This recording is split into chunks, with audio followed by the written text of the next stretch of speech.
Welcome back to Herb-O-Matic. Quick recap of the airplane project is I was keeping my wife in the storage shed because she was getting kind of lippy, but I went to feed her and I didn't see her. I closed the door so she wouldn't get out and I could hear her theme music, so I knew she was nearby. So I opened up the side door, let a little light in, and she got out, guys. So I ran and I tried to get in this airplane to fly away, but it wouldn't start. And now I see the issue.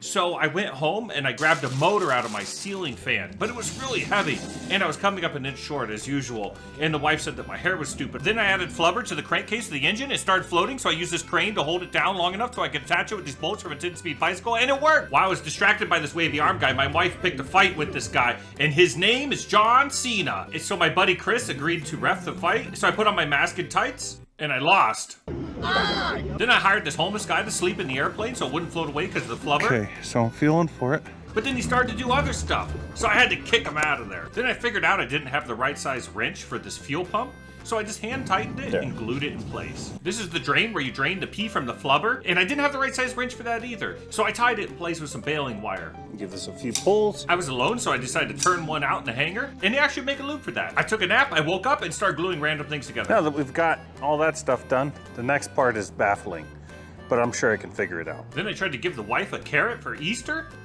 She said no, and it made me sad. Then the wife ran out and stole this lowrider bike from a local kid. And then I figured out I ordered metric bolts, but I converted them to SAE. I told the wife she should really turn that poor kid's bike. Hey. So we grabbed this box of Dynamite from Harbor Freight to throw at the wife. Sometimes when you're working on stuff, 2 hands is enough, so I had to bring out my third one. Boy, is it hard to find pants. The engine had solid gold valve covers, so I took the fillings, I knocked out a John Cena to make matching screws. Then the alternator blew up. It must have come out of a Ford Pinto. Do you like this propeller? That propeller? Yeah. Yes. Would you say you're a big fan of this propeller? God. The wife ran away because of that joke, and now I do the house cleaning. And if you don't subscribe, I'll put your dog on the roof. And if you don't like the video, I'll put your other dog on the roof. Okay, guys, we're back at the hangar. The wife is eating Mexican food, so she's happy. I've done my job for the day. And I was looking at this cowling here, and there's a lot of issues. Probably already see it. Right there. A crack, and right here there's another crack. This one goes to here. So what we're gonna do is we're gonna stop drill that. So we'll drill a little hole at the end of the crack to stop it from spreading, and we'll have to put a small doubler. And we'll have to remove all this hardware here and put a piece of angle in here so that we get our strength back. Because look at, I mean, I can flex this a lot. So they put in a little doubler here, but it's not doing the job. It needs to be angled, or we could put in a separate piece like this. So let's get all the hardware out of the way and see what happens. I saw a little trick on Van's aircraft builder site where they take one of these and they get rid of the bevel here to remove rivets. So let's check that out. Okay, so let's pull them out of this little safety thing. Now these are like $4 from Harbor Freight. So this experiment shouldn't cost us too much if it doesn't work out. It's gonna take a while. These actually do feel like they're sort of hard. Okay, we've got the grinder with the flapadoodle wheel.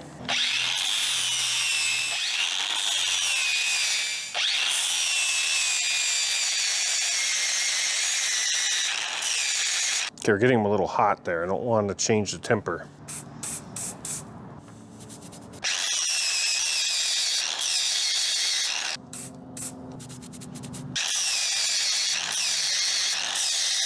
Now we have a pair of giant flush cuts. This nice round head here, this factory head. These are shop heads. Shop head is the one you form yourself out in the field. Let's see if we can cut them off. Now rivets are made of aluminum.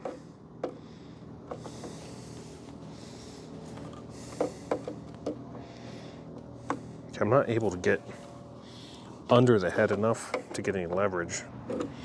Let's try it on one that we can get a little further down on. I mean, it's deforming it. Let me see here. Should have got longer ones. More leverage. Wow, that took the shop head right off. That trick probably works better for dash 3s than it does for AN-4s. Here. I think I'm gonna do is drill these out. The shop heads have nice little dimples to drill them out, It's going to be hard to drill from this side. Go ahead and center strike this one that we cut off. And we'll center strike all the other ones. This one's going to be an interesting one to get to.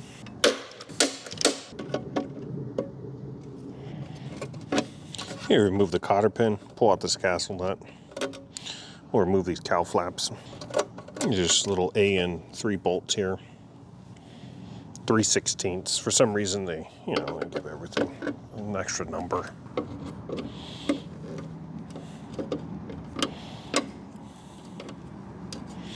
These Channel Lock brand pliers are better than a lot of others I've had.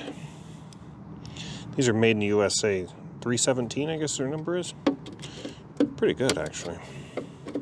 The teeth stay strong. They actually dig into stuff. Okay, that gets rid of our cowl flap. If we throw this away, the engine will actually cool better. So, and this is a lot of weight that we just probably don't need. I wonder if this little wear point is steel. So where the bolt goes through, it is steel. This thing here has wallowed out and it's allowing the cowl flaps to shake quite a bit.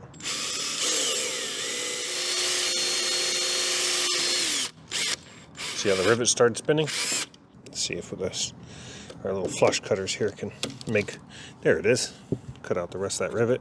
So we'll have to make a new one of these. All right, let's see how big this little doubler is. Looks like it's a 1/16 of an inch. Okay, you see these are flush-headed bits, flush-headed rivets, and because they're hardened, they have this little dimple to let you know they're hardened. We can just stick our bit right in those dimples. Okay, now our piece is coming off here.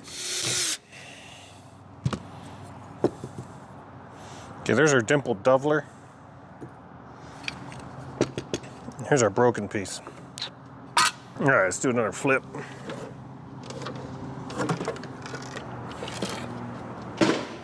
Gosh dang it. All right, in order to repair our cowling here, we need to make a piece of angled aluminum with a compound curve. And that's gonna be hard because when you go to bend this, you're trying to shrink this material, and what it'll try to do is bunch up on you. So that gives us a reason to try a new tool. So I went shopping and I picked up this Harbor Freight Shrinker Stretcher Kit. Now, I don't know how it works. I don't know if one gets hot and one gets cold. I mean, that works on me. Here, they come in a box with a little story. Move that to the side. Here's our handles.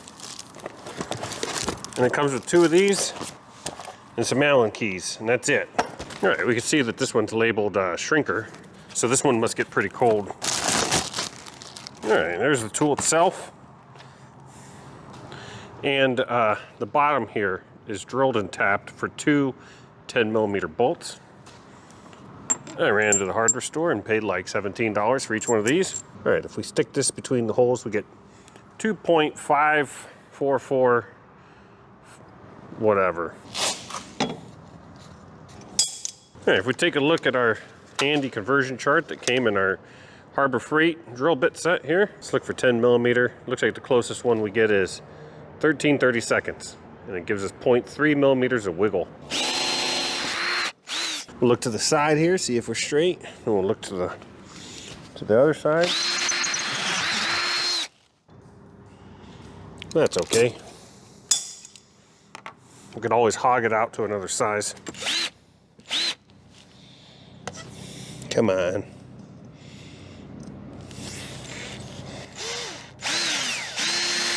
There you go. Some people use a pilot drill, the drill pilot hole, but I am a pilot, so it's fine. We'll make it through it. Okay. Ooh, I can smell my gun. I can smell the drill. It smells like ozone or something. I think that's supposed to be good for you. Or disinfecting. I don't know. If I have an infection, it's gone. Okay, if we put the burrs on the bottom here, it'll act as like a lock washer. That's a free lock washer, guys. A lot of people get rid of those just like throwing away lock washers. I don't get it. Okay, I probably wasn't careful enough. We can try a little trick where we stick the bolts out through the bottom first. Okay, that one started pretty nice. And that one's cross thread. Pretty nice. All right, unfortunately here at the hangar, all my wrenches are SAE, but I've got one of these in metric. It says 8 inches here, but if you flip it over this side, let's see here. Oh, here's our metric side. So we'll have to use this side up. So what I'm seeing here is, looks like we're biting on the outside here, so let's hog out one of the holes a little bit. It's just biting too hard against the side of my thing here. See that lock washer? It's locked in this washer. That's how that works. Knock it off here. We can do the old, you know, the old trick where we push it over a little bit. I mean, it wasn't that far off, so we'll just go ahead and do the old crank her over. There we go. That's probably good. All right, let's give this another go. Oh, I had it on the English side. Let me move it over to the metric side. There we go. Okay, now we just got a piece of scrap mounted to the bottom of these. And I did the other one earlier. It was a lot easier. It came out right the first time. As soon as you turn on the camera, everything goes wrong. Sounds pretty crunchy in there. I almost feel like I should take it apart and lube it. But I'm just gonna spray oil on it because I gotta get some stuff done today. Clamp her down good and tight. All right, let's grab one of our handles. And we'll pop her in there. And we got a little set screw. And that's probably why they gave us this a lawn key here. Okay, there she is in all her glory. Let's give her a squirt of the old Superior lubricant here. Tri-Flow, because she feels dry as anything in there.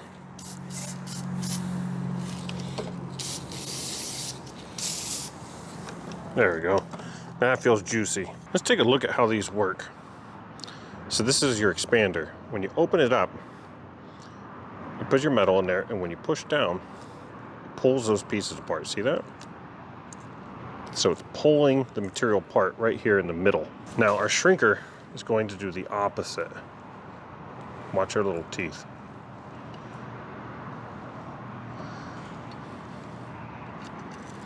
It's going to push them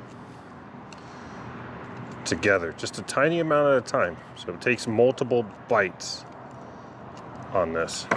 I mean, pretend this is straight. This edge is straight. So let's go ahead and give her a little try here. So give her a little push.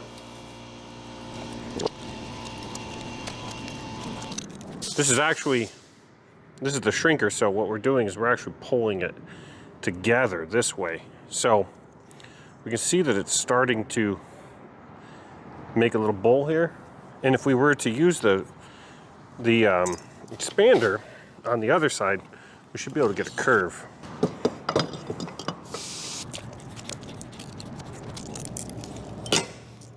Oh, so there's the consequence of doing it too hard, as it just snaps. So got that to worry about. Well, that's enough practice for now. Okay, there's my terrible demonstration of the expander and shrinker. So let's go ahead and cut out our piece of angle aluminum. Taking a look at the doubler we need to make here.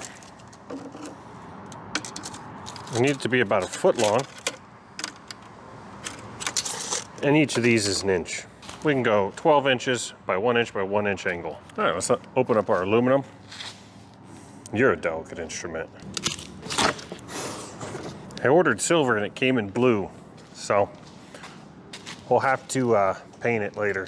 Judging by the original bend here, we see it's a nice, easy curve. Aluminum doesn't like to be kinked or drilled or anything really, but it's light, so that's why we use it. That radius is gonna take up a little bit of space. Let's leave 1/4 inch for our radius. I kind of like these Harbor Freight calipers that will do fractional. I tell the wife this ruler is 3 feet long. Okay, there's our blank. And this stuff is 9 128 inches thick. So that's why I don't, oh, so 5/64 it looks like about. Let's see if our old Harbor Freight cutter will go through that. Yeah, let's take over to our brake.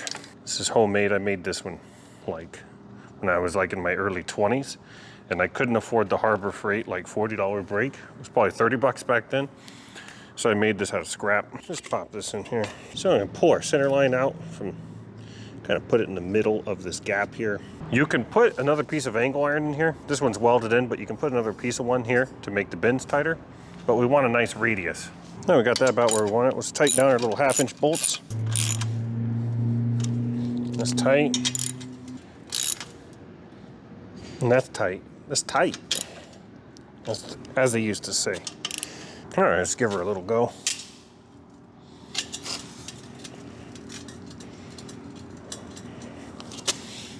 God, this aluminum is strong.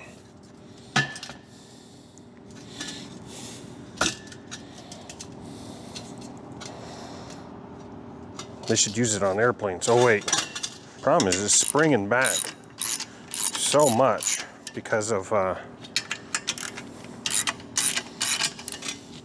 the brake is flexing.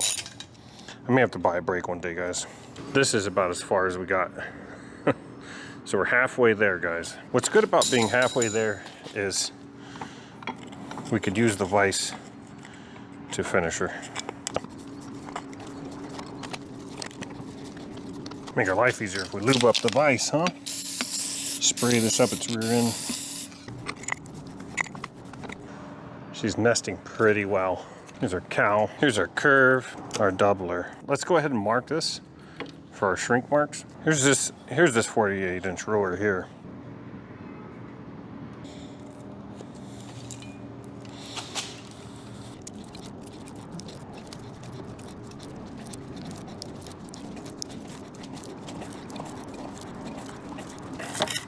Well, this plastic got pretty shredded, so I see why these are foot operated a lot of times.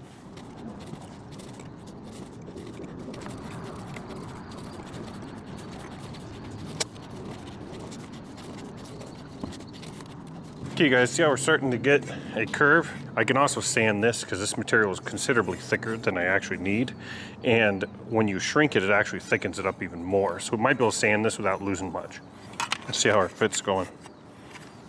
We need to trim this other side. We need to just knock like let's knock this off a little bit.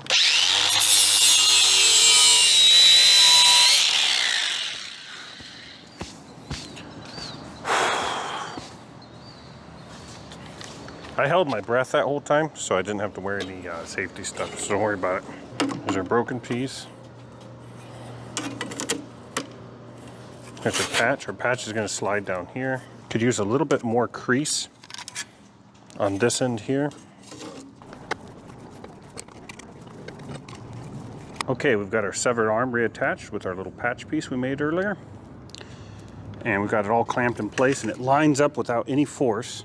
All right, our next step is, let's go ahead and match drill this and get our Clecos put in. We're gonna be using number 4 rivets. So we're gonna need a number 30 drill bit. All right, every time we drill a hole, we're gonna wanna put in a temporary rivet or a Cleco.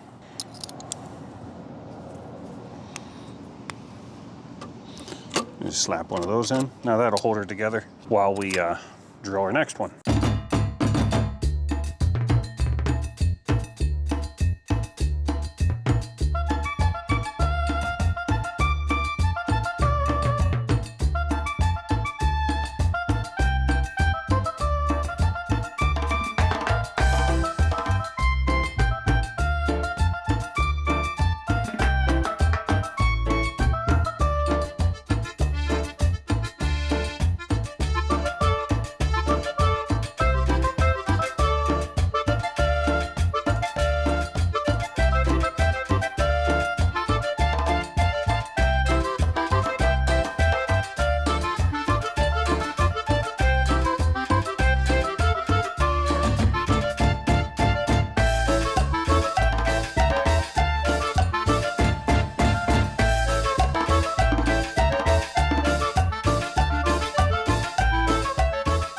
Let's take a look at this base here while we're working on this. And if we zoom in, you can see that this area here is wearing thin. It is becoming razor sharp. It's been rubbing. So what we need to do is get rid of these sharp edges so no cracks start. Aluminum loves to crack.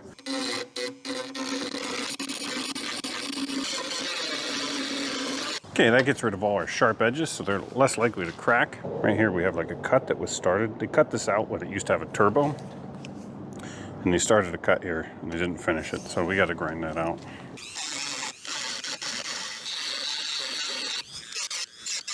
Okay, that takes care of our cut. It's out of there. Now let's come over here. We got a sharp corner here. Let's take that out. As I took material out, you might be able to see that it looks like a crack may have already been forming. So let's go ahead and get rid of that altogether. Okay, for our next activity, let's take a look at where our cowl flap attaches. You see this little doubler? Well, this is made of steel to stop the bolt from wearing through since it's a pivot point. And on this side, they didn't have the flap very tight and it wallowed out the hole. See that? In flight, it must have been wiggling. It's 1/16 of an inch thick or 16 gauge, same thing. I like to drill the holes before I go cutting it out so I'm not hanging on to this little tiny thing. Let me clear off some of this junk, stand by. It's held on by -4 rivets, so we need a number 30 drill bit. And that's what I got chucked up here. We took it out of our Harbor Freight index there. Ooh, that hurts to put your hand under there. So here's our A and 3 bolt, 3/16. So if we look here, 3/16, our next size up would be 0.2, right? Or we could jump up here to our numbered bits. And if the 3/16 is 0.1875, so we just need something bigger than 0.187. 0.185, 0.189, look at that, number 12. Our bolt fits, but it's not wobbling. Our vise here.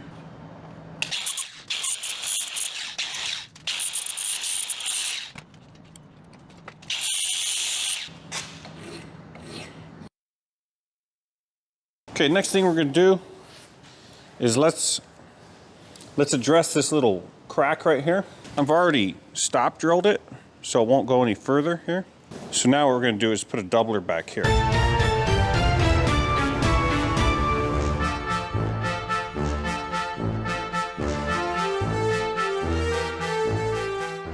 Let's get this clamped right here, and we'll drill and rivet it in place. All right, let's bring this back into alignment. It's been bent down a little bit. There we go, beautiful.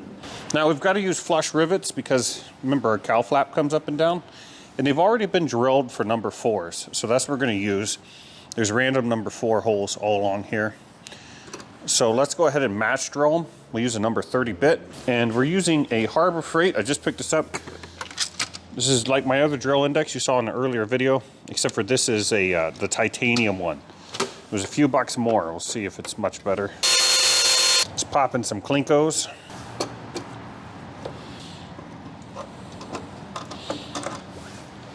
I'm not being racist, that's just the name of these tools.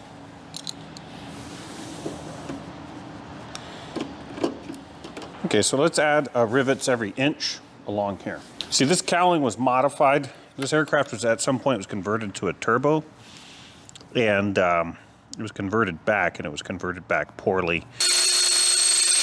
Am I gonna drill a hole in my finger? Wait, stay tuned to find out.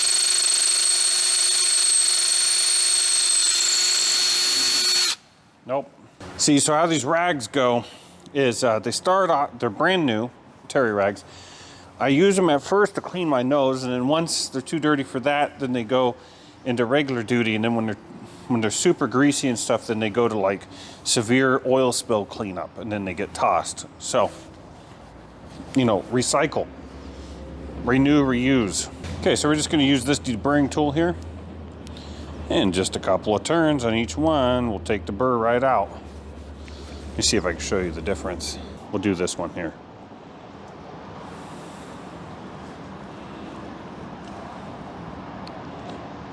The booger fell right through the hole. See that? What we don't want is these sharp edges, these little burrs sticking up, holding any space between the two plates and getting us like a loose joint or a stress riser. Now let's take a look at the rivets we're using. Look at the head. It's a countersunk head. So we want to use flush rivets here.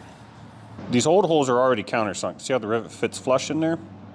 So what we need to do is do that to our new holes here. like this one, watch how the rivet sticks out. So I've got a little edge here. This has the correct angle. It's good for deburring and it's also good for countersinking. So what we'll do is we'll just turn this in here a few more times in deburring, and that'll give us a countersink.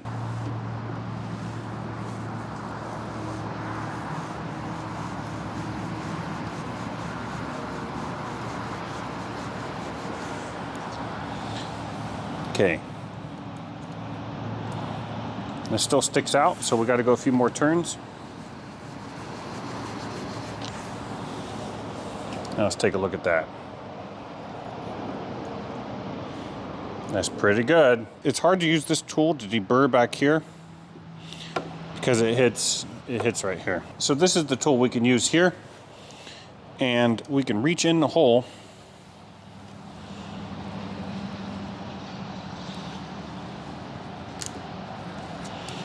and get the backside. Okay, let's start popping our piece back in.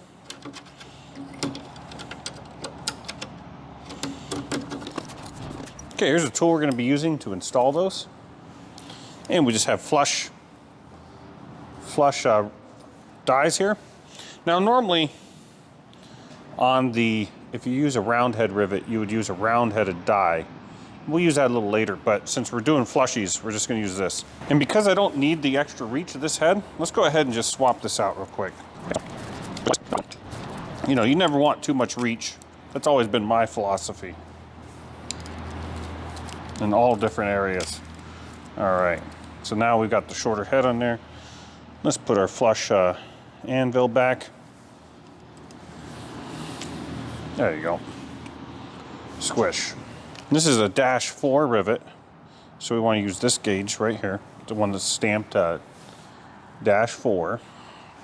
And you put the long edge against the workpiece, and we check our length. And wouldn't you know it, that's about perfect. Let's lower our anvil. Let's open up our gap a little bit. Let's have it way too open. We'll start there. We'll get our height. We'll start to get set our height here.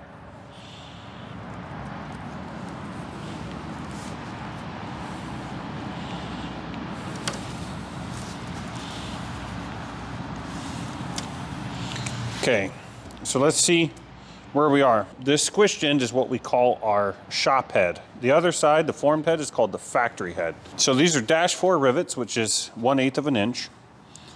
So let's check our little gauge here. So it's not quite squished enough. You see how our gauge is loose on there? This should barely fit, and this should go just over it. Let's go ahead and turn our anvil out. Let's just go like a 1/4 turn. We'll squish her again.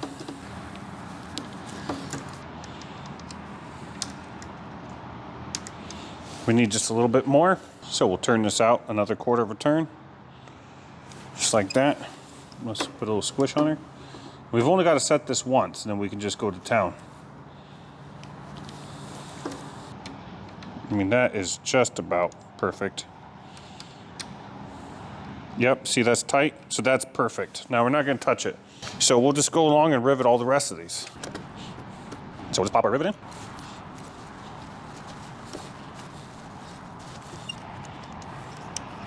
Okay, that's perfect.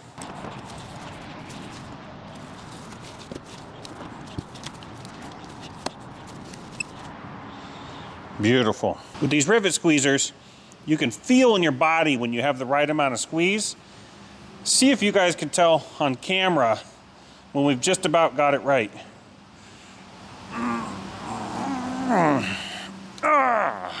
All right. Could you tell? Because you can feel it in your whole body. Okay, let's take a look here. We've got all our flush rivets installed, and they're nice and flat. Here's our little crack that we're repairing here. And let's check on the back side.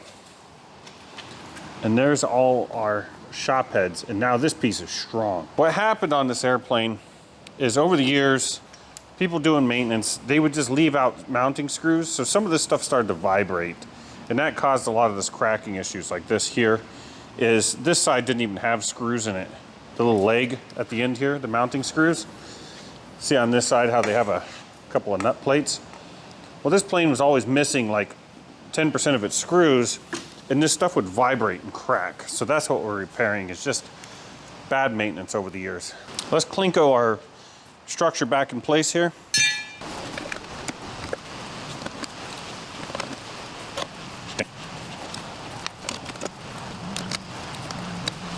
Before we forget, there's a doubler plate that goes there that's made out of steel for the flap hinge. So we'll have to make our hole for that. All right, beautiful. So that's back in place. That's why we wanted to put in that patch before this one, or we would, like, this would be in the way of drilling and all that stuff, so.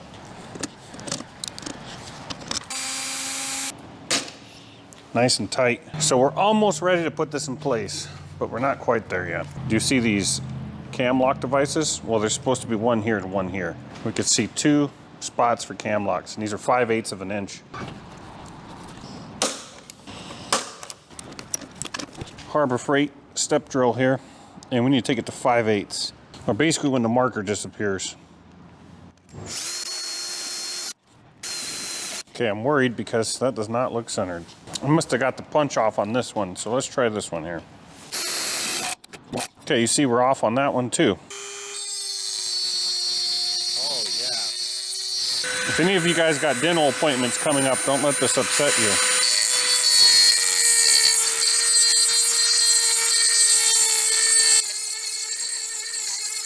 Okay, all I did was I used that little rasp to get us back so that the hole was centered, and then I just took the step drill and took it up to 5/8. What's nice about a step drill is it self-deburring, because the next step sort of starts to deburr it. Our cam locks, I guess they're called. Anyways, you see how it's perfect. It actually is going to mount like that, so we're good. That's it. So this is ready to be installed. I'm going to Cleco it back in place for the like 500th time. This piece is all in place now, so we can start getting her riveted up. Okay, we can use round-headed rivets over here, but where the flap has to go in and out, we want to use flush. And down here, down at the bottom here, we have to use flush too, because we've got panels that go flush on there. Once again, that's perfect. So we won't even have to adjust our squeezer. You see what I'm having a problem here is this is hitting. May not be able to use this for that part. I almost wonder if this would work. This will probably work like this. Okay, there's our first rivet is in. So we've got 2 of our rivets in. Let's pop in all our ones that aren't anything special so that we don't have to keep adjusting the gun. Okay, let's look at some traps. It'd be very hard to squeeze that one with this plate installed. So let's remove that and let's install our ones along this backside first. These ones on the backside here are not going to be flush because they don't need to be, and we did not countersink these. So we're going to have to use our round head ones. Let's see if a 4.4 fits. So we'll just pop a 4-4 in there. No, that's going to be way too small. Okay, the other thing that's happening here is we're going through 3 layers. This doubler here from the factory, our original piece, and then our patch. So we're going to have to go a lot longer than that. Let's check a 4-6. Okay, that's looking better. Let's check our -4 gauge here. Okay, that's pretty close, so let's use that. Okay, we need to remember to change our dies here.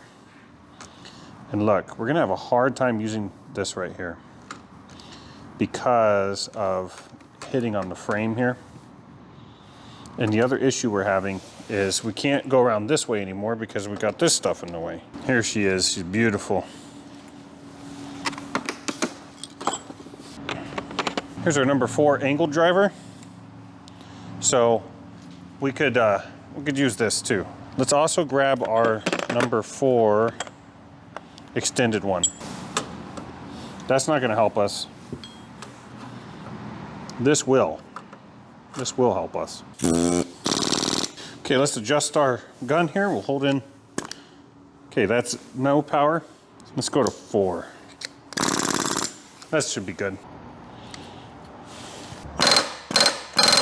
I'm having to steer my bucking bar to to stop the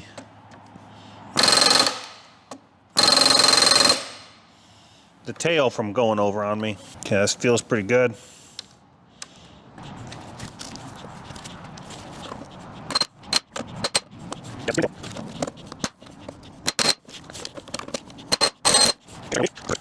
Okay, there's our rivet tails. They came out perfect on the gauge. There's our driven rivet heads. So that's looking good. Yesterday when I was running the rivet gun, I noticed that it was varying with the pressure on the tank, right? Because it'll go up to 100 and then go down to 80 or whatever. It goes up to like 110, goes down to 90 and then back up. Well, that varies the pressure. So what I did is I dialed this down to 70 because it'll always have at least 70. And then I make the other adjustment at my gun, and I can make fine adjustments right at the gun, which is a lot better than running back and forth.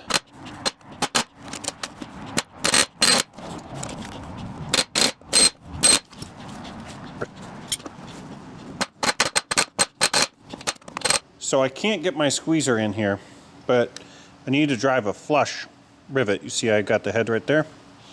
And I need to do this side here on this nut plate. So we just use a flush driver on one end, like that, and a standard bucking bar right there. So we've got our rivet head is perfect on this side, and on this side, you can hardly see where the rivet is. So it's coming along nicely. Okay, to put in these nut plates, we're able to just use our squeezer. All right, let me show you what's going on here. So these are -6s, and I need -7s. And I was able to borrow some some -8s from a hangar neighbor. Okay, so here's what we got to do. This is really brilliant stuff here. So we got the angle grinder with the sanding disc. Problem with this angle grinder is you got this flap here, right, for safety. But what's good is that the bottom of the vise here, the back of its throat, it's not a deep throat, but in the back of the throat there, it's got a little flat part, and it seems to hold down that paddle pretty good. So let's just drop it down in there. Oop, that's perfect. And look at this. We got this beautiful setup here. Take our rivet, and we'll just make it a little bit shorter.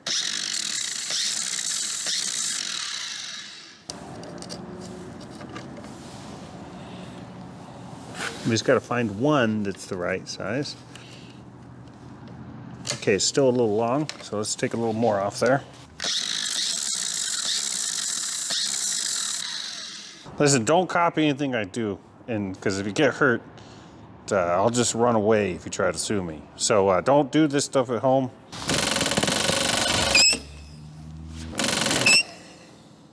You see that slightly raised edge? Let's just get rid of that. There you go. All right, let's take a look at our final result here. So here's our final result. You gotta blow it off, obviously.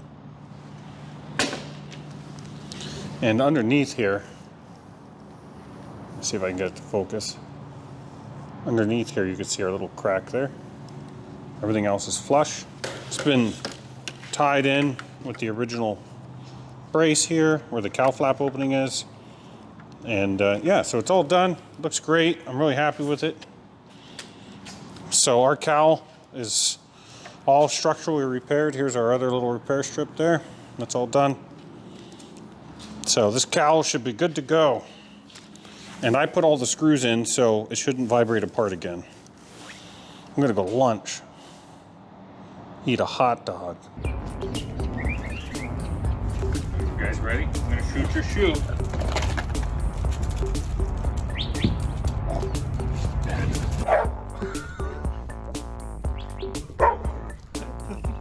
Pearl thinks it's emanating from the shoe.